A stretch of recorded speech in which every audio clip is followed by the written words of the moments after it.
আসসালামু আলাইকুম। খুব সহজে আজকে আপনাদের সাথে প্যাটিসের রেসিপিটা শেয়ার করব। আশা করছি আপনারা ঝটপট খুব কম সময়ে এই প্যাটিস তৈরি করতে পারবেন। চাইলে আপনারা এভাবে তৈরি করে ফ্রোজেন করেও রাখতে পারবেন বিকেলের নাস্তা, টিফিন অথবা ইফতারির জন্য। তো এখানে আমি প্যাটিস তৈরির জন্য একটা স্টাফিং তৈরি করে নিচ্ছি, যার জন্য কিছুটা সয়াবিন তেল দিলাম। তেলটা গরম হলে বেশ কিছুটা পেঁয়াজ কুচি, কাঁচামরিচ কুচি এবং গাজর কুচি দিয়ে দিলাম। এবার উল্টে পাল্টে কিছুক্ষণ ভেজে নিব। কিছুক্ষণ ভেজে নেওয়ার পরে এখানে আমি আগে থেকে মুরগির মাংস সিদ্ধ করে রেখেছিলাম লবণ, আদা, রসুন, গোলমরিচ দিয়ে। তো সেটাই এখন ঝুড়া করে দিয়ে দিলাম। আর স্বাদের জন্য এখানে আমি দিয়ে দিলাম 1 চা চামচ পরিমাণ আদা রসুন বাটা, কিছুটা দিয়ে দিলাম গোলমরিচের গুঁড়া। এবার ভালো করে একটু মিশিয়ে কিছুক্ষণ ভেজে নিব।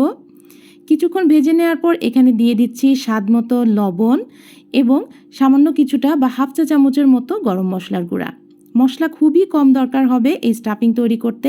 যত কম মশলা থাকবে এতে ততই কিন্তু মজা লাগবে। তো এইখানে দেওয়ার জন্য আমি দিয়ে দিলাম 1 চা চামচ পরিমাণ গুঁড়া দুধ, 2 চা চামচ পরিমাণ ময়দা, সামান্য একটু নর্মাল পানি দিয়ে ভালো করে মিশিয়ে এবার আমি স্টাফিংয়ের মধ্যে সেই মিশ্রণটি দিয়ে দিলাম। এই মিশ্রণটি দেওয়ার ফলে স্টাফিংটা খুব সুন্দর আঠালো হবে, খেতেও কিন্তু ভালো লাগবে। তো এই যে আমার স্টাফিংটা কিন্তু একদমই রেডি। নামানোর আগ মুহূর্তে কিছুটা টেস্টিং সল্ট দিয়ে ভালো করে একটু নেড়েচেড়ে নামিয়ে ঠান্ডা করে নিচ্ছি। আজকে প্যাটিস তৈরির জন্য এখানে আমি ফ্রোজেন পরোটা নিয়েছি, যেটা বাজারে খুব সহজেই কিনতে পাওয়া যায় আর বেলাবেলির ঝামেলাও থাকবে না। তো এই পরোটাগুলো খুব সুন্দরভাবে তৈরি করা হয়, পরতে পরতে থাকে। এগুলো দিয়ে প্যাটিস তৈরি করলে কিন্তু খুব সহজ হয়, সময়ও বাঁচে। তো আমি অর্ধেকটা করে কেটে নিয়েছি, মাঝ বরাবর কেটে নিয়েছি। তো ভেতরটায় স্টাফিং দিয়ে আমি এভাবে উল্টিয়ে তারপর 4-5টা কাঁটা চামচ দিয়ে ভাঁজ দিয়ে দিয়েছি। আর যেহেতু পরোটাগুলো একটু ভেজা থাকে তো এর জন্য এক্সট্রা করে আর পানি লাগানোর প্রয়োজন হবে না।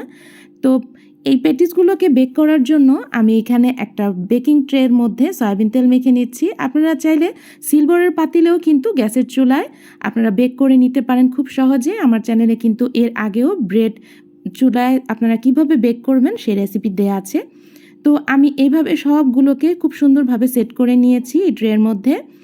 তো উপরে খুব সুন্দর একটা কালারের জন্য আমি যেটা করব, এখানে একটা ডিম আমি ভালো করে ফেটিয়ে নিয়েছি। এখন একটা ব্রাশের সাহায্যে এই প্যাটিসের উপরে ভালো করে আমি ব্রাশ করে দেব। এই ডিমের কুসুমটা ব্রাশ করার ফলে যেটা হবে, উপরের কালারটা খুবই সুন্দর আসবে, লালচে, আর খেতেও খুব মচমচে হবে, ভালো লাগবে। তো এই যে সবগুলো প্যাটিসের মধ্যে আমি এভাবে ব্রাশ করে দিচ্ছি।